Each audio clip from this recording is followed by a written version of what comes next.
நானோவென்றால் கர்த்தரை நோக்கிக் கொண்டு என் ரட்சிப்பின் தேவனுக்கு காத்திருப்பேன், என் தேவன் என்னை கேட்டருளுவார். ஓகே, இதுல வசனம் சொல்லுகிறது, நானோவென்றால் கர்த்தரை நோக்கிக் கொண்டு என் ரட்சிப்பின் தேவனுக்கு காத்திருப்பேன், என் தேவன் என்னை கேட்டருளுவார். எல்லாரும் அந்த வசனத்தின் மேல கை வைத்து ஆமென். ஸ்தோத்திரம். இந்த மார்ச் மாதத்துல கர்த்தர் கொடுத்திருக்கிற நமக்கு, நம்முடைய சபைக்கு, நம்முடைய சபை விசுவாசிகளுக்கு, நம்முடைய மக்களுக்கு கர்த்தர் கொடுத்திருக்கிற வார்த்தை, நானோவென்றால் கர்த்தரை நோக்கி கொண்டு என் ரட்சிப்பின் தேவனுக்காக காத்திருப்பேன், என் தேவன் என்னை கேட்டருளுவார். ஹல்லேலூயா, ஹல்லேலூயா. அவன் எல்லாரும் அந்த வசனத்தின் மேல கை வைத்து, ஆண்டவரே அப்பா, என்னுடைய வார்த்தையை கேட்க, என்னுடைய ஜெபத்தை கேட்க என் தேவனாகிய கர்த்தர் நீர் இருக்கிறீர் ஆண்டவரே, அதற்காக நாங்கள் நன்றி செலுத்துகிறோம். இந்த வார்த்தை இந்த மாதத்துல கிரியை செய்யட்டும் ஆண்டவரே. எனக்காக கேட்கிற தேவன், என்னுடைய ஜெபத்தை கேட்கிற தேவன், என்னுடைய அழுகையை காண்கிற தேவன், என்னுடைய ஒரு விண்ணப்பத்தை கேட்கிற தேவன். ஆண்டவரே, நீர் கேட்டுவிட்டு கடந்து செல்கிறவர் அல்ல, பதில் கொடுக்கிற தேவனாய் இருக்கிறார். இந்த மாதத்துல ஆண்டவரே அப்பா, என்னுடைய ஸ்தோத்திரம், தாமதமான எல்லா ஜெபங்களுக்கான பதில்களும் இந்த மாதத்திலே தேவனாகிய கர்த்தர் அந்த ஜெபத்தை எல்லாம் கேட்டு பதிலை கொடுத்து ஆசீர்வதிக்கும்படியாய் ஜெபிக்கிறோம். அப்பா, உடைய கரங்களில் ஒப்புக் கொடுக்கிறோம். இயேசுவின் நாமத்தில் ஜெபிக்கிறோம் நல்ல பிதாவே, ஆமென், ஆமென். மீண்டும் ஒரு முறை யாராவது ஒரு சொந்த வைத்து வாசிக்கிறேன். நானோவென்றால் கர்த்தரை நோக்கிக் கொண்டு என் ரட்சிப்பின் தேவனுக்கு காத்திருப்பேன், என் தேவன் என்னை கேட்டருளுவார், என் தேவன் என்னை கேட்டருளுவார் அப்படின்ட்டு. இந்த மீகா புஸ்தகத்தை வாசிக்கிற பொழுது, இந்த மீகா புஸ்தகத்துல ஜனங்கள் தேவனை விட்டு தூரமாய் போனதுக்கு அப்புறமாக தேவனிடத்துல திரும்ப இந்த ஜனங்கள் திரும்பி தேவனை பார்க்க வேண்டும், நோக்கி பார்க்க வேண்டும் அப்படிங்கிறதா இந்த வசனம், இந்த மீகாவினுடைய கருப்பொருள். திரும்ப தேவனிடத்துல சேரும்படியாக, திரும்ப தேவனிடத்துல வரும்படியாக, அல்லது திரும்ப தேவனை பார்க்கும்படியாக அப்படிங்கிற ஒரு காரியத்துலதான் இந்த புஸ்தகம் எழுதப்பட்டு இருக்கிறது. இங்க நம்ம வாசித்தது அமைச்சம் மீகா இருக்கிறது, அல்லது இந்த வசனம் எழுதுகிற பொழுது எல்லா ஆசீர்வாதங்களும் அவனுடைய கண்களுக்கு முன்பாக இருக்கும் போது அல்ல, எதுவுமே இல்லாத ஒரு சூழ்நிலையில அவனுக்கு முன்பதாக எல்லாம் வறட்சியான ஒரு நிலைமையில இருக்கிற பொழுது அந்த இடத்துல 1வது வசனத்தை வாசிச்சீங்க அப்படின்னா, 1வது வசனத்தை வாசிங்களேன். ஐயோ, உஷ்ண காலத்து கனிகளை சேர்த்து திராட்சை பழங்களை அறுத்த பின்பு வருகிறவனை போல் இருக்கிறேன். புசிக்கிறதற்கு ஒரு திராட்சை குலையும் என் ஆத்மா இச்சித்ததும் முதல் அறுப்பின் கனியும் இல்லை. ஓகே, அப்போ இங்க ஒரு வறட்சியினுடைய தன்மையில அமைச்சம் மீகா இருக்கிற பொழுது அந்த இடத்துல தேவனால் ஏவப்பட்டு அந்த இடத்துல எழுதுகிற வார்த்தை தான் என்ன அப்படின்னா, இத்தனை வறட்சிகள், இத்தனை காரியங்கள், இத்தனை பிரச்சனை, இத்தனை போராட்டம், அதே போல இஸ்ரவேல் ஜனங்கள் எல்லாரும் ஜனங்களுக்குள்ளே விரோதமா இருக்கிறாங்க, தேவனை விட்டு தூரம் போனவர்களா இருக்கிறாங்க. இப்படி எல்லாத்தையும் மீகா சொல்லிட்டு 7வது வசனத்துல சொல்றாரு, இத்தனை என்ன சுற்றி இருந்தாலும் நானோவென்றால் தேவனை நோக்கி பார்க்கிறவனாய் மாறுவேன். ஹல்லேலூயா, ஹல்லேலூயா. இந்த நாட்கள்ல, இந்த மாதத்துல கர்த்தர் நம்மிடத்துல விரும்புவது தேவனை நோக்கி பார்க்கும்படியாய் கர்த்தர் விரும்புகிறார். ஹல்லேலூயா.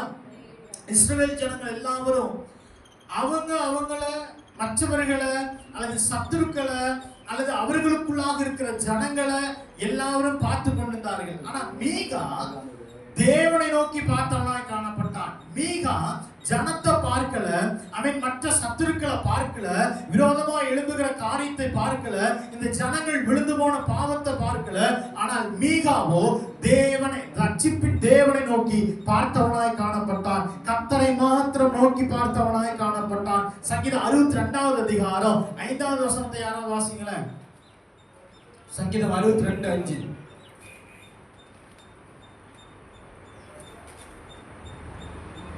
என் ஆத்துமாவே தேவனையே நோக்கி அமர்ந்திரு, நான் நம்புகிறது அவராலே வரும். ஓகே, அமேன். இங்க சொல்லப்படுகிறது, என் ஆத்துமாவே தேவனை நோக்கி அமர்ந்திரு, நீ நம்புகிறது அவராலே வரும். அப்போ இந்த இடத்துல அமேன் சங்கீதக்காரனாகிய தாவீது இந்த வசனத்தை சொல்வதற்கான காரணம் என்ன அப்படின்னா, அமேன் ஸ்தோத்திரம், தேவனுடைய சமூகத்துல அமர்ந்திருந்து தேவனுக்காய் காத்திருந்த தாவீதை தேவன் ஒருபோதும் கைவிடாதவராய் இருந்ததினாலே, இம்மட்டுமாய் நடத்தி வந்ததினாலே, அவன் இப்படி இப்போ ஒரு சோர்வுகள் வருகிற பொழுதும் அவனுடைய ஆத்மா கிட்ட சொல்றான், என் ஆத்மாவே நீ ஒருபோதும் என்ன ஆகாத, சோர்ந்து போகாத, அவரையே பற்றி கொண்டிரு, நீ அவர் மேலேயே நோக்கமாயிரு, நீ அவரை மாத்திரமே அவருக்காக காத்திரு, அவருடைய சமூகத்துல இரு.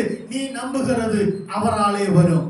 அல்லேலூயா, அல்லேலூயா. ஒருவேளை இந்த மாதத்துல நமக்கு தேவைகள் அதிகமா இருக்கலாம், நம்முடைய எண்ணங்கள் பெரிதா இருக்கலாம். இந்த மாதத்துல நம்முடைய வாழ்க்கை என்னவா இருக்கும், இல்ல இந்த மாதத்துல நான் எதிர்பார்க்கிற காரியங்கள் நடக்குமா, இந்த மாதத்துல நான் நினைக்கிற காரியங்கள்ல ஜெயம் பெற முடியுமா அப்படின்ட்டு. ஆனா வசனம் சொல்லுகிறது, நாம் தேவ சமூகத்தில் காத்திருக்க நாம் நம்புகிறது, நம்முடைய உள்ளான மனிதன் வாஞ்சிக்கிறது, நம்முடைய இருதயம் வாஞ்சிக்கிறதை தேவன் தந்தருளுகிற தேவனாய் காணப்படுகிறார். அல்லேலூயா, அல்லேலூயா. நம்ம எதை எதிர்பார்க்கிறோமோ அதை மனிதனிடத்துல எதிர்பார்க்காதபடிக்கு, நம்மை சுற்றி இருக்கிறவர்களிடத்துல எதிர்பார்க்காதபடிக்கு, நம்முடைய சொந்தக்காரங்கள்ட்ட எதிர்பார்க்கிறது நம்ம கிடைக்கும் அப்படின்னு நினைச்சோம்னா அது கிடைக்காம போகலாம். ஆனால் தேவ சமூகத்துல காத்திருக்கிறவர்களுக்கு தேவன் வெட்கப்படுத்தாதபடிக்கு அவர்களுடைய கரங்களில் கொடுக்கிற தேவனாய் காணப்படுகிறார். அல்லேலூயா. பக்கத்துல இருக்கிற கையை கொடுத்து சொல்லுங்க பார்க்கலாம், நீ நம்புகிறது அவராலே வரும். அல்லேலூயா. விசுவாசத்தோடு சிரிச்ச முகத்தோடு சொல்லுங்க பார்க்கலாம், நீ நம்புகிறது அவராலே வரும். காரணம், தேவனுக்காய் காத்திருக்கிறவர்களை தேவன் ஒரு நாளும் வெட்கப்படுத்த அனுமதிக்க மாட்டார். அல்லேலூயா.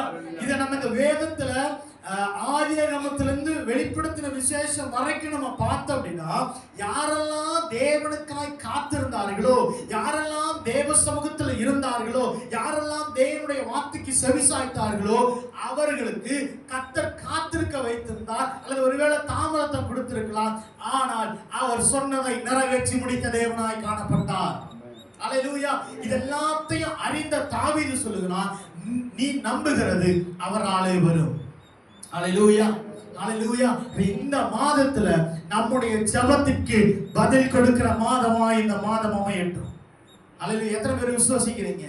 இந்த 2 மாதத்துல நான் ஏறெடுத்த ஜெபங்களுக்கு இந்த மாதம் தேவன் கேட்டருளுகிற மாதமாய் மாறுவதாக. அல்லேலூயா, அல்லேலூயா. ஆமென். ஸ்தோத்திரம். முதல்ல இந்த வசனத்துல முதலாவது காரியம் என்ன அப்படின்னா, கர்த்தரை நோக்கி பார்க்கிறவர்களாய் இருக்க வேண்டும்.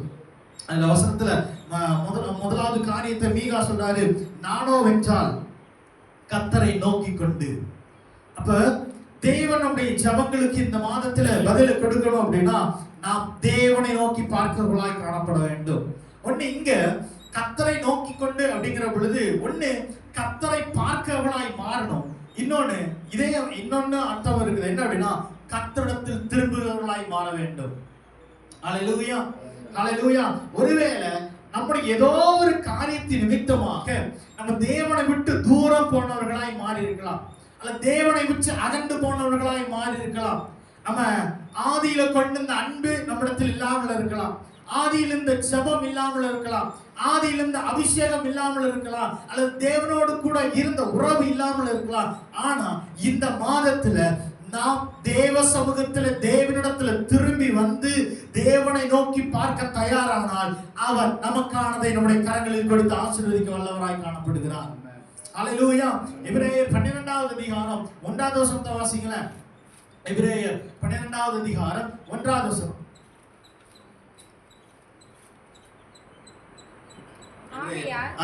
மேகம் போன்ற இத்தனை திரளான சாட்சிகள் நம்மை சூழ்ந்து கொண்டிருக்க, பாரமான யாவற்றையும் நம்மை சுற்றி நெருங்கி நிற்கிற பாவத்தையும் தள்ளிவிட்டு விசுவாசத்தை துவக்குகிறவரும் முடிக்கிறவருமாய் இருக்கிற இயேசுவை நோக்கி நமக்கு நியமித்திருக்கிற ஓட்டத்தில் பொறுமையோட ஓடக்கடவோம். ஓகே, ஆமென்.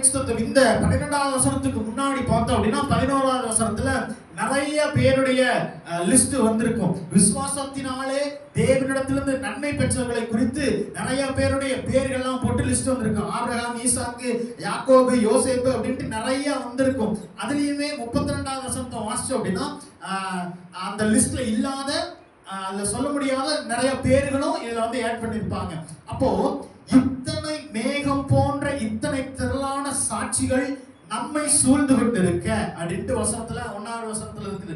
ஏன் அப்படின்னா நம்முடைய வேத புஸ்தகத்துல தேவனிடத்துல திரும்பினவர்களும் தேவனை நோக்கி பார்த்தவர்களுக்கும் கர்த்தர் செய்த நன்மைகளையும், கர்த்தர் அவர்களுக்கு பாராட்டின இரக்கங்களையும், கர்த்தர் அவர்களுக்கு பாராட்டின ஆசீர்வாதத்தை குறித்து இந்த எபிரேயர்ல நம்ம வாசிக்க முடியும். அப்படி இருக்குமானால் நமக்கு முன்பதாய் தேவனை நோக்கி பார்த்தவர்களுக்கு கர்த்தர் ஒரு நன்மையை செய்திருப்பாரானால் இன்றும் அவர் ஜீவனுள்ள தேவனாய் இருக்கிறார். எப்படி அவர்களுக்கு நன்மை செய்தாரோ, எப்படி அவர்களை நோக்கி பார்த்த ஜனங்களை விடுதலை பண்ணினாரோ, எப்படி அவரை நோக்கி பார்த்த ஜனங்களுக்கு நன்மை உண்டாகும்படி ஆசீர்வதித்தாரோ, எப்படி அவரை நோக்கி பார்த்த ஜனங்கள் விடுதலையாகும்படி கட்டுண்டவர்களை விடுதலையாக்கினாரோ, சிறைச்சாலையில் இருந்தவர்களை அடிமைத்தனத்தில் இருந்தவர்களை விடுதலையாக்கினாரோ, ஆமென் சொல்ல 7 மடங்கு எரிகிற அக்கினியில் இருந்தவர்களை திரும்ப ஜீவனை கொடுத்து வெளியே கொண்டு வந்தாரோ, சிங்கக்கவியில் இருந்தவனை திரும்ப உயிரோடு மீட்டு கொண்டு வந்தாரோ, அதே போல இன்றும் அவரை நோக்கி பார்க்கிற நமக்கு நம்மை கட்டி வைத்திருக்கிற சில கட்டுகள் இருந்து பிசாசினுடைய காரியங்கள் இருந்து நம்மை விடுதலையாக்கி கர்த்தர் நம்மையும் நன்மையினால் நிரப்ப வல்லவராய் காணப்படுகிறார். ஹalleluya ஹalleluya. அதனால 12:1 சொல்லப்படுகிறது, மேகம் போன்ற இத்தனை திரளான சாட்சிகள் நம்மை சூழ்ந்திருக்க அப்படின்ட்டு. அதுக்கடுத்து வாசிங்க அப்படின்னா, பாரமான யாவற்றையும் நம்மை சுற்றி நெருங்கி நிற்கிற பாவத்தையும் தள்ளிவிட்டு விசுவாசத்தை துவங்குகிறவரும் முடிக்கிறவருமாய் இருக்கிற இயேசுவை நோக்கி நமக்கு நியமித்திருக்கிற ஓட்டத்தில் பொறுமையோட ஓடக்கடவோம். அப்ப நம்முடைய ஓட்டத்துல யார முன்னாடி வைக்கணும் அப்படின்னா இயேசுவை மாத்திரமே நம்ம நோக்கி ஓடுகிறவர்களாய் மாறணும். ஹalleluya. இன்னைக்கு நம்ம நிறைய நேரங்கள்ல தேவனை நோக்கி போகிறோம், அல்லது தேவனை பார்த்து ஒரு காரியத்தை செய்யறோம். ஆனா அதுல ஒரு காரியத்துல நமக்கு ஒரு இடரலோ இல்ல ஒரு ஸ்லிப்போ ஒன்று ஆயிடுச்சு அப்படின்னா உடனே நம்ம யாரை பார்க்க ஆரம்பிச்சிடறோம்? மனுஷங்களை பார்க்க ஆரம்பிச்சிடும், அல்லது விழுந்து போனவர்களை பார்க்க ஆரம்பிச்சிடும். ஆனா கர்த்தர் சொல்றாரு, அல்லது வசனம் சொல்லுகிறது, நம்முடைய ஓட்டத்தில், நம்முடைய இந்த பயணத்தில் நம்முடைய நோக்கம் இயேசுவாக மாத்திரமே இருக்க வேண்டும். ஹalleluya ஹalleluya. ஏன் அப்படின்னா இயேசுவை நம்ம பார்க்காம விட்டுட்டோம் அப்படின்னா, இயேசுவை நோக்கி பார்க்காம விட்டுட்டோம், அல்லது இயேசுவின் இடத்துல திரும்ப சேராம விட்டுட்டோம் அப்படின்னா நம்ம விழுந்து போனவர்களாய் மாறிடுவோம். மத்தேயு 14வது அதிகாரத்துல 29 இருந்து 30 வாசிங்களேன். மத்தேயு 14:29 இருந்து 30. அதற்கு அவர் வா என்றார். அப்பொழுது பேதுரு படவை விட்டிறங்கி இயேசுவினிடத்தில் போக ஜலத்தின் மேல் நடந்தான். ஓகே, போதும். அமேன். இங்க இயேசு கிறிஸ்து கடலின் மேல நடந்து வந்து கொண்டிருக்கிறார். கடல் அலைகள் இருக்கிறது, கடல் அலையின் மேல இயேசு கிறிஸ்து நடந்து வந்துட்டு இருக்கிறார். இப்ப பேதுருக்கும் ஒரு விருப்பம் என்ன அப்படின்னா, நானும் கடல் அலையில கடல் மேல என்ன பண்ணணும், நடக்கணும் அப்படின்னு விரும்புகிறான். அப்படி விரும்பின உடனே இயேசு கிறிஸ்து என்ன சொல்றாரு அப்படின்னா, வா நீயும் என்ன பண்ணு, கடல் மேல நடந்து வா அப்படின்னு கூப்பிடுறாரு. 30 வாசிங்களேன். காற்று பலமா இருக்கிறதை கண்டு 29ல வாசித்தோம். இயேசு அழைத்தார், இவன் என்ன பண்ணா, கடலின் மேல நடந்தான் அப்படின்னு எழுதியிருக்குது. இப்படி கடலின் மேல நடக்கிற பொழுது அந்த இடத்துல ஒரு காற்று அடிக்கிற பொழுது இவனுடைய ஃபோக்கஸ் அல்லது இவனுடைய பார்வை இயேசுவின் பக்கமா இல்லாதபடிக்கு எங்க போகுது, காற்றின் பக்கமாய் போகுது. அல்ல வாசித்தீங்க அப்படின்னா, பெருங்காற்று அடித்த உடனே அவன் அதை கண்டு பயந்து அப்படின்னு இருக்கிறது. அப்போ நமக்கு ஃபோக்கஸ், நம்முடைய நோக்கம், நம்முடைய பார்வை இயேசுவின் மேல இருக்குமானால் நம்மை கொண்டு கர்த்தர் அசாதாரண காரியத்தை இந்த மாதத்தில் செய்து முடிக்க வல்லவராய் காணப்படுகிறார். ஹalleluya. நம்முடைய பார்வைக்கு எதெல்லாம் அசாதாரணமா இருக்கிறதோ, அல்லது இத்தனை நாட்களாக நம்முடைய வாழ்க்கையில எந்த காரியம் பெருசா இருக்குது, இதை நான் செய்ய முடியல, இதை நான் நிறைவேற்ற முடியல, இதை நான் அனுபவிக்க முடியல, இந்த காரியத்தை என்னால கைப்பற்ற முடியல அப்படின்னு நம்ம நினைக்கிறோமோ, அந்த காரியத்துல இந்த மாதத்துல நாம் அவரை நோக்கி பார்க்கிற பொழுது நமக்கு அசாதாரணமா இருக்கிற, நமக்கு சாத்தியமில்லாததா இருக்கிற காரியத்தை கர்த்தர் இந்த மாதத்துல சாத்தியப்படுத்துகிற தேவனாய் காணப்படுகிறார். ஹalleluya ஹalleluya. பேதுருவினுடைய பார்வையில அல்லது சீஷர்களுடைய பார்வையில, சுற்றி இருக்கிற ஜனங்களுடைய பார்வையில கடலின் மேல் நடப்பது அசாதாரணமான காரியம். ஆனால் பேதுரு இயேசுவை நோக்கி பார்த்தார், இயேசு பேதுருவை நோக்கி பார்த்தார். பேதுரு கடலின் மேல் நடந்தவனாய் மாறினான். ஹalleluya ஹalleluya. நம்ம தேவனையும் தேவன் நம்மையும் ஆமென் ஸ்தோத்திரம் நோக்கி பார்ப்போமானால் அசாதாரணமான காரியத்தை இந்த மாதத்திலே கர்த்தர் சாத்தியமாக்குகிற தேவனாய் காணப்படுகிறார். ஆமென். அல்லேலூயா. அப்படி அவன் நடந்தான் அப்படின்னு சொல்லப்படுகிறது. ஆனா அப்படி நடக்கிற பொழுது என்ன ஆகுது? பெருங்காற்று வந்த உடனே அவனுடைய பார்வை, அவனுடைய நோக்கம் அந்த காற்றின் மேல போனதுனால பயந்து கடலுக்குள்ளாக என்ன ஆகிறான்? மூழ்கி போகிறவனாய் காணப்படுகிறான். அப்ப நம்முடைய விசுவாசம், நம்முடைய நம்பிக்கை தேவன் பேரில் இருக்குமானால் அது எவ்வளவு காற்றடித்தாலும் நம்மை மூழ்கடிக்காது. ஆனா நம்முடைய விசுவாசம் கொஞ்சம் ஒரு பிரச்சனை வந்த உடனே, ஒரு போராட்டம் வந்த உடனே, ஒரு காரியம் வந்த உடனே ஆமென் ஸ்தோத்திரம் நம்ம தேவனை பார்க்காதபடிக்கு மனுஷங்களை பார்க்க ஆரம்பிச்சிட்டோம்னா பேதுருவை போல நம்ம என்ன ஆயிடுவோம்? மூழ்கிடுவோம்.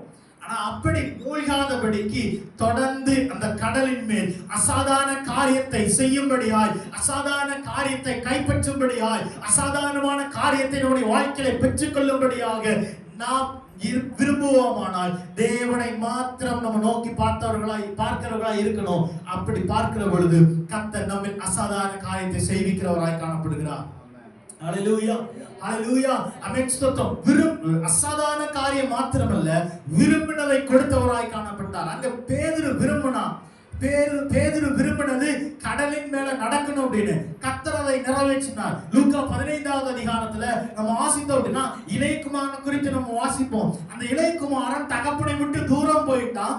ஆனா தூரம் போன அந்த இளையகுமாரனுக்கு திரும்ப அவனுடைய இருதயம் தகப்பன் மேல் நோக்கமாய் இருந்த பொழுது அவன் விரும்பினதை விட அதிகமாய் அந்த தகப்பன் கொடுத்தவராய் மாறினார். ஹalleluya. நம்ம கர்த்தரை நோக்கி பார்க்கிற பொழுது, அது தேவனிடத்துல திரும்புகிற பொழுது அசாதாரணமான காரியத்தை செய்கிறவர் மாத்திரமல்ல, நாம் விரும்பினதை கொடுக்கிற தேவனாய் மாறுகிறார். பேதுரு விரும்பினதை அந்த கடலின் மேல நடக்க செய்தார். இங்க இளையகுமாரன் விரும்பினதை விட, அவன் எதிர்பார்த்ததை விட மேலானதை கொடுத்து கர்த்தர் ஆசீர்வதித்தவராய் காணப்பட்டார். இளையகுமாரன் புத்தி தெளிந்து தகப்பனை நோக்கி வருகிறான். தகப்பனிடத்துல திரும்பி வருகிறான். அப்படி வருகிற பொழுது இளையகுமாரனுடைய சிந்தை என்ன? திரும்ப மகனாக போகணும்னா, திரும்ப ஆஸ்தி உடையவனாக மாறணும் அப்படின்னா என்னவா இருந்துச்சு அவனுடைய நோக்கம்?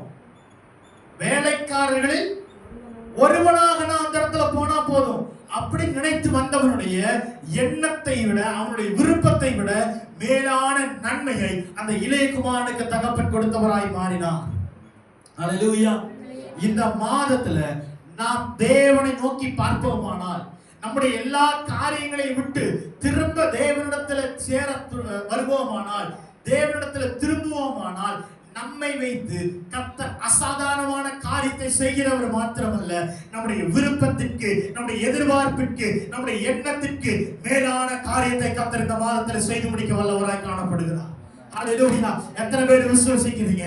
ஒரு நிமிடம் ஆண்டவரே, நான் நினைப்பதற்கு வேண்டுவதற்கு அதிகமாக இந்த மாதத்துல செய்தழுவீராக. எல்லாரும் இந்த காரியத்திற்காக ஒரு நிமிடம் கண்களை மூடி தேவனை பார்த்து அவன் கரம் உயர்த்தி, ஆண்டவரே இந்த மாதத்துல என்னை கொண்ட அசாதாரணமான காரியத்தை செய்வீங்க ஆண்டவரே. ஆண்டவரே, நான் இந்த மாதத்துல உம்மை மாத்திரம் நோக்கி பார்க்கணும். எந்த காற்றுக்கும், எந்த வியாதிக்கும், எந்த பலவீனத்திற்கும் நான் பேதுருவை போல விழுந்துடக்கூடாது. ரியாக்கா பாபா, என் ஃபோக்கஸை மாத்திர எந்த காரியமும் எனக்கு விரோதமா எழும்பாதபடிக்கு என் தேவனை நான் முன்னிறுத்துகிறேன் ஆண்டவரே. ரிபலவா சங்கரபரவ ரியாந்தரா, ஒரு அசாதாரணமான காரியத்தை செய்விக்கிற வல்லமை இன்றைய நாளிலே ஏறெடுக்கிற ஒவ்வொருவர் மேலும் வெளிப்படுவதாக. ஹalleluya ஹalleluya ஆமென் ஸ்தோத்திரம். ஆமென். இந்த வேதத்துல நம்ம வாசித்தோம் அப்படினா, ஆமென், யாரெல்லாம் தேவனை பார்த்தாங்க அப்படினா, மோசே தேவனை பார்த்தான். மோசேவை கொண்டு கர்த்தர் எதிராக இருந்த செங்கடலை பிளக்கப்படினவராய் மாறினார். எலியா தேவனை நோக்கி பார்த்தான். கர்த்தர் வானத்திலிருந்து அக்கினியை இறக்கினார், மழையை பொழிய பண்ணினார். யோசபாத் தேவ சமூகத்தில் காத்திருந்தான். யுத்தத்தில் கர்த்தர் ஜெயம் கொடுத்தவராய் காணப்பட்டார். யோசேப்பு தேவனை நோக்கி பார்த்தான். சிறைச்சாலையிலிருந்து சிங்காசனத்தில் உட்கார வைத்தவராய் மாறினார். ஹalleluya ஹalleluya. இந்த தேவன் ஆமென் ஸ்தோத்திரம் வெறும் ஆபிரகாமுக்கோ அல்லது மோசேக்கோ எலியாவுக்கோ யோசபாத்துக்கோ யோசேப்புக்கோ மாத்திரம் செய்கிற தேவன் அல்ல. இன்று அவரை உண்மையாய் நோக்கி பார்க்கிற நமக்கும் அப்படிப்பட்டதான அசாதாரணமான எதிர்பாராத நன்மைகளை ஹalleluya. எத்தனை பேர் விசுவாசிக்கிறீங்க? கரம் தட்டி தேவனுக்கு நன்றி செலுத்துவோமா? எலியாவுக்கு அசாதாரணமான காரியத்தை செய்தவர், யோசபாத்துக்கு அசாதாரணமான காரியத்தை செய்தவர், மோசேயை கொண்டு அசாதாரணமான காரியத்தை செய்தவர் இன்றைக்கு இந்த மாதத்திலே நம்மை கொண்டு செய்வாராக. விசுவாசிக்கிறவர்கள், அந்நிய பாஷை வரம் பெற்றவர்கள் வாய்களை திறந்து ரியக்கபரவலா பௌடா ரதலபா சங்கரபா யந்தரா இந்த மாதத்துல என் ஜெபம் அசாதாரணமான ஜெபமாய் மாறுவதாக. ரிபாலபா சங்கரபா விசுவாசத்தோடு தேவன்கிட்ட கேளுங்க, என்னுடைய ஜெபம் இன்றைக்கு அசாதாரணமான ஜெபமாய் மாறட்டும் ஆண்டவரே. என் வாயிலிருந்து புறப்படுகிற வார்த்தை அசாதாரணமான காரியங்களை செய்வதாக. ஹalleluya ஹalleluya ஹalleluya. ரிபாலபா சங்கரபா யந்தரா எலியா வேற ஒண்ணும் கேட்கல. ஆண்டவரே, நான் உம்முடைய ஊழியக்காரன், நீர் என்னுடைய தேவன் என்பதை விளங்க பண்ணணும்னு மட்டும் தான் சொன்னான். ஆமென். கர்த்தர் வானத்தை திறந்தவராய் மாறினார். ஹalleluya. பாகால் தீர்க்கதரிசிகள் சுற்றி நிற்க, ஆமென் ஸ்தோத்திரம். பாகால் தீர்க்கதரிசிகள்லாம் எலியா இப்ப என்ன பண்ண போறான் அப்படின்னு பார்த்துட்டு இருந்தாங்க. எலியா எல்லாத்தையும் அரேஞ்ச் பண்ணிட்டு ஒண்ணுதான் சொன்னான், நான் உம்முடைய ஊழியக்காரன், நீர் என்னுடைய தேவன் என்பதை இவர்களுக்கு விளங்க பண்ணும். ஹalleluya. இந்த மாதத்துல நம்ம கர்த்தரை நோக்கி பார்க்கிற பொழுது, கர்த்தரிடத்துல திரும்புகிற பொழுது, கர்த்தரிடத்துல ஜெபம் ஏறெடுக்கிற பொழுது நம்முடைய ஜெபமும் இப்படியாய் மாறுவதாக. ஹalleluya ஹalleluya. ஆமென். தேவனை நோக்கி பார்க்கிறவர்களை கர்த்தர் ஒரு நாள் வெட்கப்படுத்த அனுமதிக்க மாட்டார்.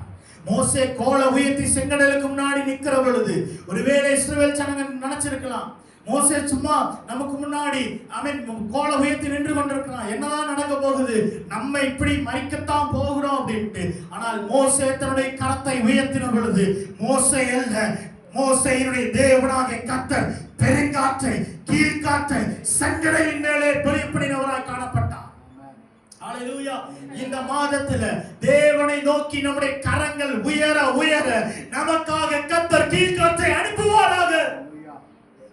எலியா பாகால் தீர்க்கதரிசிகளுக்கு முன்பதாக தன்னுடைய கரத்தை உயர்த்தி தேவனை நோக்கி பார்க்கிற பொழுது வானத்தை திறந்து கர்த்தர் அக்கினியை அனுப்பினவராய் மாறினார். ஹalleluya. இந்த நாட்கள்ல இந்த மாதத்துல நம்முடைய கரம் தேவனை நோக்கி உயர்த்தும் பொழுது தேவன் நமக்கான ஒரு அற்புதத்தை, நமக்கான ஒரு காரியத்தை நம்முடைய வாழ்க்கையில செய்ய வைக்கிறவராய் காணப்படுகிறார். ஹalleluya ஹalleluya. முதல்ல தேவனை நோக்கி பார்க்கிறவராய் மாறணும். 2 வாசிங்களே, மீகா 7:7. நானோ வென்றால் கர்த்தரை நோக்கிக் கொண்டு என் ரட்சிப்பின் தேவனுக்கு காத்திருப்பேன். என் ரட்சிப்பின் தேவனுக்கு காத்திருப்பேன். 1 தேவனை நோக்கி பார்க்கிறவராய் மாறணும்.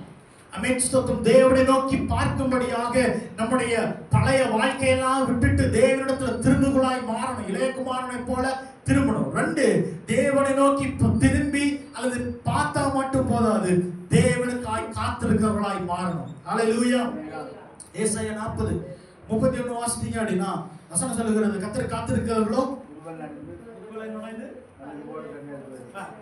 சட்டைகளை அடித்து கர்த்தருக்கு காத்திருக்கிறவர்கள் புதுபலன் அடைந்து சட்டைகளை அடித்து கீழே பறப்பார்கள் இருக்குதா, உயர பறப்பார்கள் இருக்குதா? உயர பறப்பார்கள் இருக்கு. அப்ப தேவனுக்காய் காத்திருக்கிற நம்ம ஒரு நாளும் மனுஷனுக்கு முன்பதாக கீழ்பட்டு போகாதபடிக்கு, மனுஷனுக்கு முன்பதாக நம்முடைய தலை குனியாதபடிக்கு, மனுஷனுக்கு முன்பதாக நாம குறுகி போகாதபடிக்கு கர்த்தர் நம்மை உயர்த்துகிற தேவனாய் காணப்படுகிறார். விசுவாசிக்கிறவங்க மாத்திரம் கரவை தலையிலே சொல்லுங்க பார்க்கலாம். நான் தேவனுக்காக இந்த மாதத்துல காத்திருக்க போகிறேன், தேவனுடைய கரத்திற்காக காத்திருக்க போகிறேன், தேவ திட்டத்திற்காக காத்திருக்க போகிறேன். என்ன கர்த்தர் உயர்த்தி வைப்பார். ஹalleluya ஹalleluya. ஆமென் ஸ்தோத்திரம். தேவனுக்காய் காத்திருக்க தொடங்குகிற பொழுது கர்த்தர் நம்மை உயர்த்துகிற தேவனாய் காணப்படுகிறார். ஹalleluya. யோசேப்புக்கு தரிசனம் வந்து அநேக நாட்கள் ஆகுது, அநேக மாதங்கள் ஆச்சு, அநேக வருஷங்கள் ஆச்சு. ஆனா தேவன் சொன்ன வாக்குத்தத்தம், அந்த தரிசனம் நிறைவேறினது. ஹalleluya ஹalleluya. தேவன் நமக்கு ஒரு வாக்குத்தத்தம் கொடுக்கிறாரு, தரிசனம் கொடுக்கிறாரு, அல்ல தீர்க்க தரிசனம் உரைக்கிறாரு அப்படின்னா அது நமக்கானது மட்டும்தான். அதை நம்ம கையிலிருந்து ஒருத்தராலையும் பறிக்க முடியாது. அல்லேலூயா. யோசேப்பினுடைய சகோதரர்கள் அவனுடைய தகப்பன் கொடுத்த யாக்கோபு கொடுத்த பலவர்ண அங்கீர வேணா சகோதரர்களால பறிக்க முடியும். ஆனால் பரலோக தேவன் கொடுத்த தரிசனத்தை ஒருவனாலும் பறிக்க முடியாது. எத்தனை பேர் விசுவசிக்கிறீங்க? எத்தனை பேர் விசுவசிக்கிறீங்க? நான் சம்பாதித்தது அல்லது என்னுடைய முன்னோர்கள் சம்பாதித்ததை வேணா பறிக்கலாம். ஆனால் என்னுடைய பரமத்தகப்பன் கொடுத்த வாக்குத்தத்தத்தை, என் பரமத்தகப்பன் கொடுத்த தரிசனத்தை, என் பரமத்தகப்பன் கொடுத்த தீர்க்க தரிசனத்தை, வார்த்தையை எந்த பிசாசினாலையும் பறிக்க முடியாது. ஹalleluya. அந்த வார்த்தை நிறைவேறும். ஹalleluya. ஹalleluya.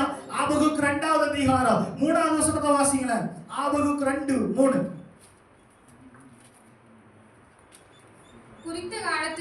குறித்த காலத்துக்கு தரிசனம் இன்னும் வைக்கப்பட்டிருக்கிறது. முடிவிலே அது விளங்கும். அது பொய் சொல்லாது. அது தாமதித்தாலும் அதற்கு காத்திரு.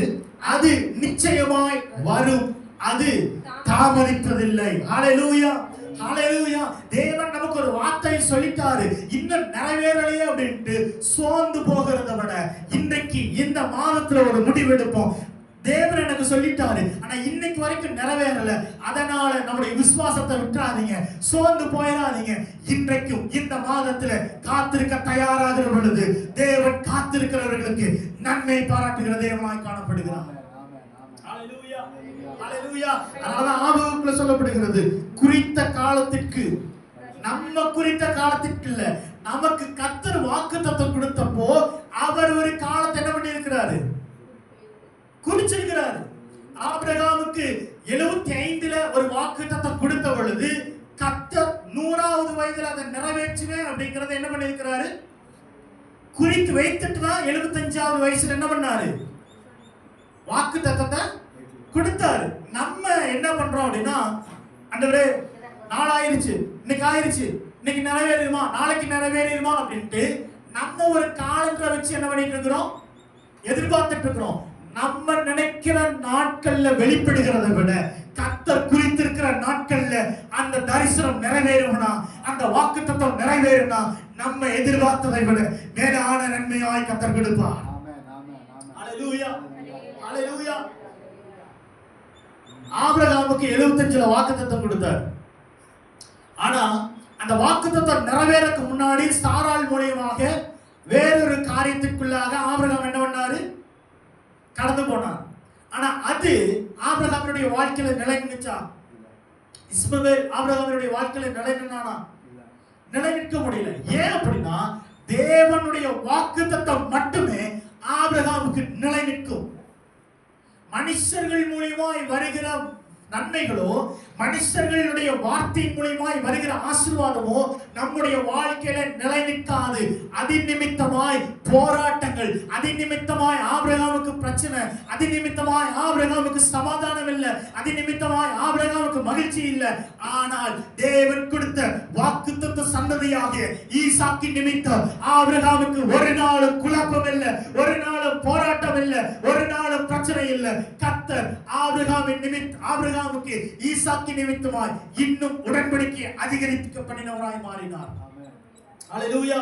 ஈசாக்க தேவன் சொன்ன வார்த்தை நிமித்தமாய் போனதனாலதான் கர்த்தர் அவனுக்கு ஆசீர்வதிப்பேன்னு சொல்லி, பெருக பண்ணுவேன்னு சொல்லி, திரும்ப அந்த ஈசாக்கின் நிமித்தம், அந்த விசுவாசத்தின் நிமித்தம் கர்த்தர் திரும்ப ஒரு புதிய உடன்படிக்கை பண்ணினார். நான் உன்னை ஆசீர்வதித்து உன்னை பெருகவே பெருக பண்ணுவேன் அப்படின்ட்டு. ஹalleluya. அப்ப தேவன் கொடுக்கிறதுக்காக காத்திருக்கிற பொழுது நமக்கு அதை நன்மையாக விளங்க பண்ணுவார். தேவன் வாக்குத்தத்தம் கொடுத்துட்டாரு, தாமதமாகுது, அதனால நான் வேற ஒரு ஷார்ட்கட்ல போறோம் அப்படின்னா நமக்கு ஆரம்பத்துல அது நன்மையா இருக்கும். ஆனால் அது என்னவாயிரும்? பிரச்சனைக்குள்ள தள்ளிடும். ஆபிரகாம் அது ஆரம்பத்துல நன்மையா இருக்குதுன்னு நினைச்சான். ஆனா அதுக்கப்புறமா அவனுடைய குடும்பத்துல சமாதானம் இல்லாதபடி இருந்தது. ஆனால் தேவன் சொன்ன வாக்குத்தத்தம் நிறைவேறின பொழுது அவனுடைய வாழ்க்கையில சந்தோஷமும் மகிழ்ச்சியும் நன்மையும் அவனுடைய வாழ்க்கையில தங்கினதாய் காணப்பட்டது. ஹalleluya. ஹalleluya. தேவனுக்காய் காத்திருக்கிற பொழுது கர்த்தர் நமக்கு சகலவற்றையும் நன்மையாக எண்ணப்படுகிறவராய் காணப்படுகிறார். யோசேப்பு ஆபிரகாம் 25 வருஷம் காத்திருந்தான். யோசேப்பு 13 வருஷம் காத்திருந்தான். தாவீது 17 வருஷம் காத்திருந்தான். ஆனால் இத்தனை காத்திருப்புகளின் நடுவிலும் அவர்களுடைய நோக்கம், அவர்களுடைய இருதயத்தின் வாஞ்சை தேவனாய் மாத்திரமே இருந்தது. ஹல்லேலூயா. இத்தனை வருஷம் காத்திருப்புல யோசேப்போ அல்லது தாவீதோ அல்லது மற்றவர்களோ மனுஷனுடைய வார்த்தைக்கு செவி கொடுக்கல, மனுஷனுடைய வார்த்தையை முன்னிறுத்தல, மனுஷர்களை முன்னிறுத்தல. மாறாக ஆபிரகாமும் யாக்கோபு தாவீது இவர்கள் எல்லாம் முன்னிறுத்தினது தேவனை மாத்திரமே. ஹல்லேலூயா, ஹல்லேலூயா. யோசேப்பு சிறைச்சாலையில் அடிக்கப்பட்டான். அந்த போத்திபருடைய மனைவி சொன்னா, நீ என்னோட கூட வந்தீனா நான் உனக்கு மேலான அதிகாரத்தை கொடுப்பேன்ட்டு. ஆனா யோசேப்பு மனுஷிகள் அல்ல, மனிதர்களே இல்ல, தேவனை மாத்திரமே முன்னிறுத்தினவனாய் காணப்பட்டான். ஹல்லேலூயா. நம்முடைய காத்திருப்பின் நடுவில் நம்முடைய காத்திருப்பை தகர்க்கும்படியாய், விசுவாசத்தை தகர்க்கும்படியாய், அவிசுவாசமான எண்ணங்களை விதைக்கும்படியாய் பிசாசு அநேகமான போராட்டங்களை கொண்டு வருவான். ஆனால் தளர்ந்து போகாம, சோர்ந்து போகாம தேவனுக்காய் காத்திருக்க தொடங்குகிற பொழுது அவர் நம்முடைய ஜெபத்தை கேட்டருகிற தேவனாய் காணப்படுகிறார். ஹல்லேலூயா, ஹல்லேலூயா. அன்னாள் தேவ சமூகத்தில் காத்திருந்தார்.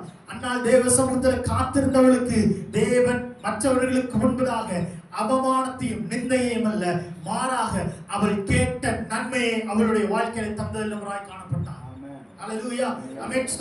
ஒருவேளை நம்ம நினைக்கிறோம் தேவன் காத்திருக்க வைக்கிறாரு, இந்த காத்திருப்புல நிறைய பேர் என்னென்னவோ சொல்றாங்க அப்படின்ட்டு. லாசரு மரித்து போனான் அப்படின்ட்டு இயேசுவுக்கு அறிவிக்கப்படுது. தேவன் இயேசு கிறிஸ்து வந்தது எத்தனை நாள் கழிச்சு வந்தாரு? 4 நாள் கழிச்சு வந்தார். லாசரு மரித்துட்டான். மரியாளும் மார்த்தாளும் இருக்கிறாங்க. அந்த தேசத்தில் இருக்கிற ஜனங்கள் எல்லாம் பேசுறது என்ன? தேவன் வந்திருந்தா, இயேசு கிறிஸ்து வந்திருந்தா இந்த காரியத்தை அனுமதிச்சிருக்க மாட்டாரு. இங்க மரியாளுக்கும் மார்த்தாளுக்கும் என்னவாகி போச்சு? விசுவாசத்திலிருந்து பின்மாறிட்டாங்க. சில காத்திருப்புகள்ல நம்மை அவிசுவாசப்படுத்துவதற்கு நிறைய காரியம் சம்பவிக்கும். ஆனால் காத்திருக்க வைப்பது தேவனுடைய நாம மகிமைக்காகவே கர்த்தர் காத்திருக்க வைக்கிறவராய் காணப்படுகிறார். தேவன் காத்திருக்க வைக்கிறார் அப்படின்னா நம்மளை இன்னும் அவமானத்துல தள்ளும்படியாகவோ இன்னும் நிந்தைக்குள்ள தள்ளும்படியாக அல்ல, தேவனுடைய நாம மகிமைப்படும்படியாக. ஹல்லேலூயா. ரோமர்ல ஒரு வார்த்தை இருக்கு, வாசிங்களேன். ரோமர் 8ஆம் அதிகாரம் 24 இருந்து 25 வாசிங்களேன். ரோமர் 8 24 25.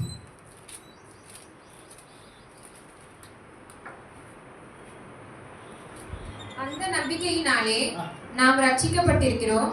காணப்படுகிறதை நம்புகிறது நம்பிக்கை அல்ல. ஒருவன் தான் காண்கிறதை நம்ப வேண்டுவது என்ன? நாம் காணாததை நம்பினோமாகில் அது வருகிறதற்கு பொறுமையோட காத்திருப்போம். ஓகே, ஆமென். ஸ்தோத்திரம். இங்க லாசரு உசுரோட இருந்து பலவீனனாய் மட்டும் இருந்து இயேசு கிறிஸ்து வந்திருந்தார் அப்படின்னா இயேசு கிறிஸ்து லாசரை சுகமாக்குவார் அப்படிங்கிற நம்பிக்கை யாருக்கு இருந்திருக்கும்? மார்த்தாளுக்கு மரியாளுக்கு மாத்திரமல்ல, அங்க இருக்கிற எல்லா ஜனங்களுக்கும் இருந்திருக்கும். ஆனா இப்ப யார் இல்ல? லாசரு கண் முன்னாடி இல்ல. இந்த வசனம் 24 சொல்லப்படுகிறது. நம்ம காண்கிறத விசுவாசம் நம்பி என்ன பிரயோஜனம்?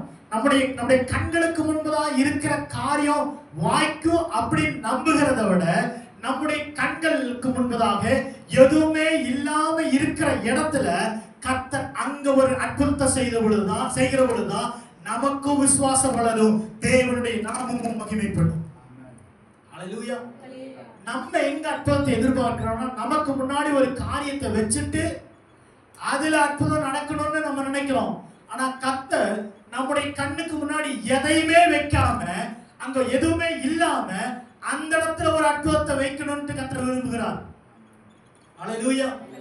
நம்முடைய கண்ணுக்கு முன்னாடி ஒரு காரியத்தை குறிச்சு வச்சுட்டு அந்த இதுல அற்புதம் நடக்கணும்னு நினைக்கிறோம். ஆனா கர்த்தர் சொல்லுவாரு, எதையுமே நம்முடைய முன்பதாக வைக்காதபடிக்கு அங்க அற்புதத்தை செய்யணும்னு கர்த்தர் விரும்புகிறவராய் காணப்படுகிறார். ஹல்லேலூயா, ஹல்லேலூயா. இஸ்ரவேல் ஜனங்க எகிப்துல இருந்த பொழுது கர்த்தருக்கு தெரியும் செங்கடல் நடந்து வருவாங்க, செங்கடல் நான் பிளப்பேன் அப்படின்ட்டு. மோசேக்கு கூட தெரியாது. ஆனா அந்த வழியில நடத்துகிற பொழுது அவங்க பார்த்தது செங்கடலை, வழிய பார்க்கல. வழி அங்க இல்ல, செங்கடல் மட்டும்தான் இருக்குது. செங்கடல் அது அடைச்சிருக்குது, அந்த இடத்துல வழி இல்ல. ஆனா கர்த்தருக்கு தான் தெரியும், இந்த செங்கடலை நான் உனக்காக பிளப்பேன், வழி இல்லாத இடத்துல உனக்காக நான் வழி ஆயத்தப்படுத்துவேன். ஹல்லேலூயா. அதனாலதான் கர்த்தருடைய வசனம் சொல்லுகிறது, எரேமியா 33:3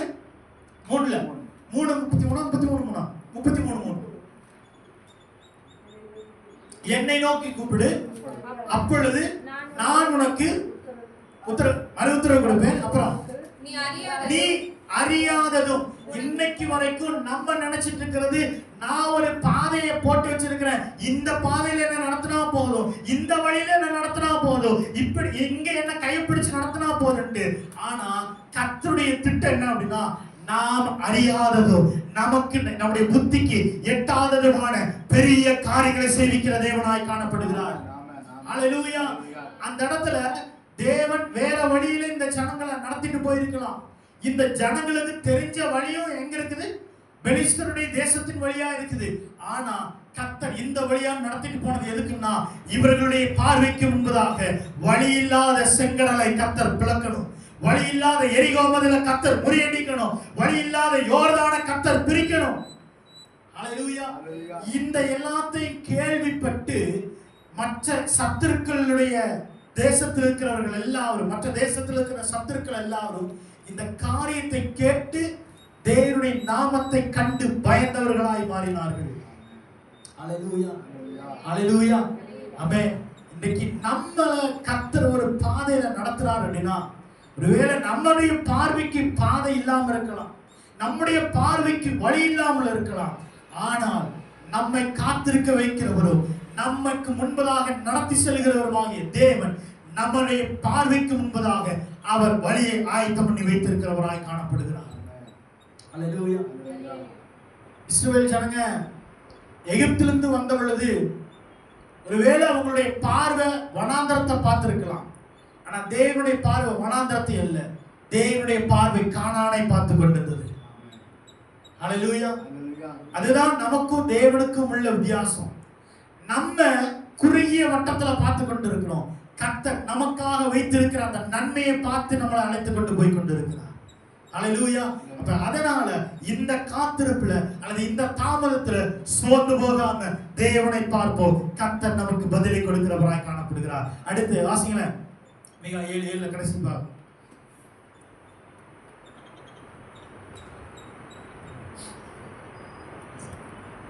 நானோ வென்றால் கர்த்தரை நோக்கி கொண்டு என் ரட்சிப்பின் தேவனுக்கு காத்திருப்பேன், என் தேவன் என்னை கேட்டருளுவார். ஓகே, ஆமென். சொல்லப்படுகிறது கடைசில, என் தேவன் என்னை கேட்டருளுவார். ஆமென். தேவன் இந்த மாதம் அவரை நோக்கி பார்க்க வைக்கிறார் அப்படின்னா, அவருடைய சித்தத்துக்காக நம்மை காத்திருக்க வைக்கிறார் அப்படின்னா, இந்த மாதத்துல நம்முடைய ஜெபத்தை கேட்டு பதிலை கொடுத்து நாம் எதெல்லாம் ஜெபமா ஏறெடுத்தோமோ அதை நம்முடைய கண்கள்ல காணப்படுகிற தேவனாய் காணப்படுகிறார். ஹல்லேலூயா. அன்னாள் தேவ சமூகத்தில் ஜெபித்தாள், எதற்காக ஜெபித்தாளோ அதை அவளுடைய கண்கள் கண்டது. ஹல்லேலூயா. ஹல்லேலூயா. எத்தனை பேருக்கு விசுவாசம் இருக்குது? இந்த மாதத்துல நான் தேவனை நோக்கி பார்த்து எல்லா அக்கிரமங்களிலிருந்தும் விடுபட்டு தேவன் பக்கமாய் திரும்பி தேவனை நோக்கி பார்த்து தேவனிடத்தில் இந்த மாதத்துல காத்திருப்பேன்.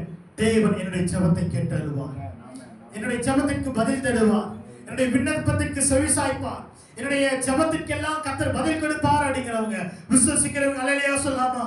அல்லேலூயா. ஆமென். சங்கீதம் 34:17 வாசிங்களேன். சங்கீதம் 34:17. நீதிமான்கள் கூப்பிடுகையில் கர்த்தர் கேட்டு அவர்களை அவர்களுடைய எல்லா உபத்திரவத்திற்கும் நீங்களாக்கி விடுகிறார். நீதிமான்கள் கூப்பிடுகையில் கர்த்தர் அதை கேட்டு எல்லா உபத்திரவத்திற்கும் அவர்களை நீங்களாக்கி விடுகிறார். அப்ப இந்த 2 மாதமும் அல்ல கடந்த நாட்கள்லயோ நம்ம என்னென்னவெல்லாம் உபத்திரவத்தில் இருக்கலாம், எத்தனையோ நிந்தையான காரியங்களை நம்முடைய காதுகள்ல கேட்டிருக்கலாம், எத்தனையோ அவமானப்படுத்துகிற வார்த்தைகள் நம்முடைய செவிகள்ல கேட்டிருக்கலாம். நம்முடைய வாழ்க்கையை குறித்து, நம்முடைய குடும்பத்தை குறித்து, நம்முடைய தனிப்பட்ட காரியத்தை குறித்து, அல்லது நம்முடைய ஜெபத்தை குறித்து, நம்முடைய ஆவிக்குரிய வாழ்க்கையை குறித்து என்னென்னவோ பேசியிருக்கலாம். ஆனால் நீதிமான்கள் கூப்பிடுகையில் அவர் அதை கேட்டு எல்லா உபத்திரவத்திற்கும் நம்மை நீங்களாக்கி விடுகிற தேவனாய் காணப்படுகிறார். அன்னால் தேவ சமூகத்துல ஏற்கனவே ஒரு ஒரு நிந்தையான பேச்செல்லாம் கேட்டுட்டு தான் அண்ணாள் எங்க வேணா தேவாலயத்துல வந்து என்ன பண்ணா ஜெபம் பண்ணிட்டு இருக்கிறார். அப்படி அண்ணாள் ஜெபம் பண்ணிட்டு இருக்கிறப்ப ஏழி வந்து என்ன சொன்னான்? ஆறுதலா பேசினானா? என்னன்னு சொன்னான்? திராட்சரசத்தை குடிச்சு வெறி கொண்டவளா இருக்கிறாள் அப்படின்ட்டு மீண்டுமாய் அவளை ஒரு நிந்திக்கப்படுகிற ஒரு வார்த்தை. ஆனால் அவள் தேவனை நோக்கி பார்த்தாள், தேவனுக்காய் காத்திருந்தாள். தேவன் அவளுடைய ஜெபத்தை கேட்டு பதிலை கொடுத்தவராய் காணப்பட்டார். ஹல்லேலூயா. இந்த மாதத்துல நம்முடைய ஜெபங்கள் எல்லாம் கேட்கப்படுவதாக, நம்முடைய ஜெபங்களுக்கு பதில் தருகிற மாதமா இந்த மாதம் அமைவதாக. எல்லாரும் தேவ சமூகத்தில் எழுந்து நின்று ஹல்லேலூயா. இந்த மாதத்துல ஆண்டவரே, என்ன போராட்டம் வரட்டும், என்ன பாடு வரட்டும், என்ன உபத்திரம் வரட்டும், என்னுடைய கண்கள் உம்மை மாத்திரமே நோக்கமா இருக்கட்டும். உம்மை மாத்திரமே பார்த்திருக்கணும் ஆண்டவரே. உம்மை மாத்திரம் பற்றி இருக்கணும் ஆண்டவரே. போன வாரத்துல யோசபாத்தை குறித்து நம்ம பார்த்தோம். போராட்டம் 2-3 ராஜாக்கள் வராங்க. வசனம் சொல்லுகிறது, யோசபாத் எல்லாரையும் கூப்பிட்டு தேவ சமூகத்தில் அமர்ந்திருந்தான். யோசபாத் துதிக்க தொடங்கினான். ஆயுதம் அணிந்தவர்களுக்கு முன்பதாக துதி செய்கிற ஒரு நபர்களை ஏற்படுத்தினான். அவர்கள் துதித்தார்கள். எதிரிகள் தங்களுக்குள் வென்று மடிந்தார்கள். இந்த மாதம் நம்ம தேவனை நோக்கி பார்க்க தேவனை நோக்கி ஜெபிக்க ஆமென் ஸ்தோத்திரம். அவர் நம்முடைய ஜெபத்துக்கு தலையசைக்கிற தேவனாய் அமைவார். ஹல்லேலூயா, ஹல்லேலூயா. இளையகுமாரன் திரும்பி வந்த பொழுது இளையகுமாரன்ட்ட என்ன வேணும்னு கேட்கல. இளையகுமாரன் எதெல்லாம் கேட்கணும்னு நினைத்தானோ அவன் கேட்கிறதற்கு மேலானதை தகப்பன் தந்தறினார். ஹல்லேலூயா. இன்னைக்கு நம்ம தேவ சமூகத்துல இருந்தா போதும், தேவனை நோக்கி பார்த்திருந்தா போதும், நம்முடைய விசுவாசம் தேவன் மேல இருந்தா போதும், தேவனை பற்றி பிடித்தா போதும். நமக்கு என்ன வேணுமோ நம்ம எதிர்பார்க்கிறதை விட மேலான காரியத்தை செய்விக்கும்படியால் கர்த்தர் பரலோகத்திலிருந்து தலையசைப்பாராக. ஹல்லேலூயா, ஹல்லேலூயா. இந்த மாதத்தில் நம்முடைய ஜெபத்திற்கு பதில் வருகிற மாதமாய் அமைவதாக. தாமதமான எல்லா காரியங்களும் இந்த மாதத்தில் வந்து சேருவதாக. எல்லா வறண்ட நிலத்தினுடைய தன்மைகள் அவிழ்க்கப்படுவதாக. ஹல்லேலூயா, ஹல்லேலூயா. அணைந்து போன அக்கினி மீண்டும் நம்முடைய வாழ்க்கையில எரியப்படுவாராக. ஹல்லேலூயா. இந்த மீகா 7:7ல இத்தனை காரியத்தை சொல்லிட்டு 7வது அதிகாரம் 8வது வசனத்தை வாசிக்கிற பொழுது அந்த இடத்துல மீகா சொல்லுவான், என்னுடைய சத்துருவே எனக்கு விரோதமாய் சந்தோஷப்படாதே, எனக்கு விரோதமாய் சந்தோஷப்படாதே. நான் விழுந்தாலும் எழுந்திருப்பேன். என் தேவன் எனக்காக நான் இருளிலே உட்கார்ந்திருந்தால் கர்த்தர் எனக்கு வெளிச்சமாய் இருப்பார். ஹல்லேலூயா. இந்த மாதத்துல கர்த்தர் அவரை நோக்கி பார்க்க பண்ணுகிறதற்கான நோக்கம், அவரிடத்தில் கேட்க பண்ணுகிறதற்கான நோக்கம், நம்முடைய ஜெபத்திற்கு பதில் தருகிறதற்கான நோக்கம், நம்மை இழந்த, நம்மை நிந்தித்த, நம்மை கேலி பண்ணின சத்துருக்களுக்கு முன்பதாக நம்மை எழுந்திருக்க பண்ணும்படியா. எத்தனை பேர் சொல்ல விரும்புறீங்க? கர்த்தர் என்னை நோக்கி பார்த்து வைக்கிறார்னா நான் விழுந்து போன இடத்துல சத்துருவுக்கு முன்பதாக எழுந்திருக்க பண்ணும்படியா. எத்தனை பேர் சத்தம் வைத்து சொல்ல விரும்புறீங்க அந்த வசனத்தை? என் சத்துருவே, என் சத்துருவே, என் சத்துருவே எனக்கு விரோதமாய் சந்தோஷப்படாது, நான் விழுந்தாலும் எழுந்திருப்பேன்.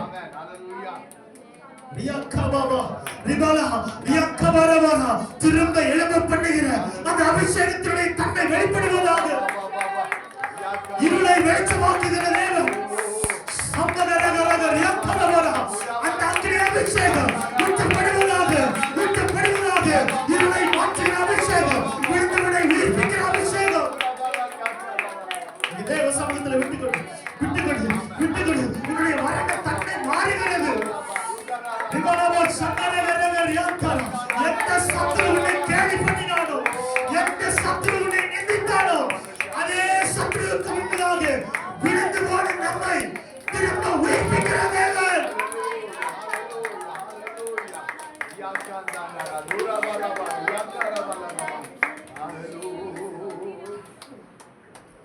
மீகா அந்த இடத்துல வசனத்துல இன்னொன்னு கர்த்தர் சொல்ல வைக்கிறார். உன்னை அதிசயங்களை காணப்படுது. இந்த மாதத்துல கர்த்தர் நோக்கி பார்க்க வைக்கிறதுக்கான காரணம் என்னன்னா, விழுந்த நம்ம எழும்ப வைத்து நம்முடைய கண்கள் அதிசயத்தை பார்க்க முடியும். நம்புறீங்க இந்த மாதம் என்னுடைய கண்கள் சில அதிசயத்தை பார்க்கும்.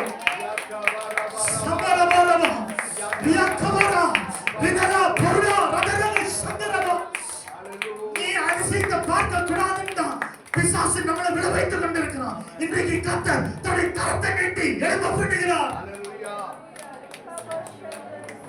மீகா 7 அந்த வசனத்தை மட்டும் நான் வாசிட்டு முடிக்கிறேன்.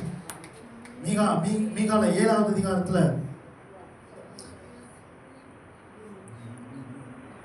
15 நீ எகிப்து தேசத்திலிருந்து புறப்பட்ட நாளில் நடந்தது போலவே உன்னை அதிசயங்களை காணப்பட்டது. அதனுடைய அர்த்தம், இஸ்ரவேல் ஜனங்களுக்கு அவருடைய பக்கமாய் வந்த, அவரை நோக்கி பார்த்த தம்முடைய சொந்த ஜனமாகிய இஸ்ரவேல் ஜனங்களுக்கு எப்படி செய்தாரோ அதே போல இன்றைக்கு அவரை நோக்கி பார்க்கிற நமக்கு அற்புதத்தை செய்வார். நம்முடைய விசுவாசம். ஹல்லேலூயா. வாய்களை திறந்து கரங்களை தட்டி தேவனுக்கு நன்றி சொல்லு. என்னையோ அதிசயத்தை காணப்பண்ணி ஆண்டவரே, என் கண்களை பார்க்கணும். என் கண்கள் எரிவாமதில் உடையறத பார்க்கணும். என் கண்கள் யோர்தான் விளைய போறத பார்க்கணும். என் கண்கள் செங்கடல் இரண்டாய் பிளக்கிறத பார்க்கணும்.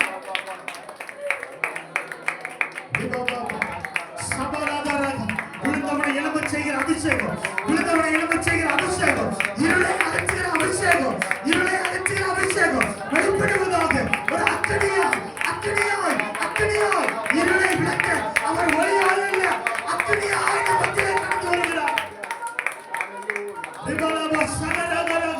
எலியாவின் தேவனே அவர் இறங்கிடும் நேரமே, எலியாவின் தேவனே அவர் இறங்கிடும் நேரமே, அசைவாடும் எல்லாரும் கைகளை தட்டி வாருங்க ஆண்டவரே, எங்க மத்தியில வாருங்க ஆண்டவரே.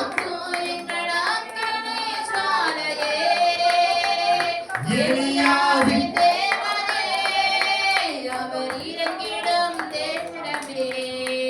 அவரை விட்டு கொடுத்து தேவனை பார்த்து எங்க நடுவுல வாருங்க ஆண்டவரே. அசைவாடும் அனலாக்கும் எங்கள் அக்கினி, இருளை அகற்றுகிற அக்கினியாய் அவர் இறங்கி வருவாராக.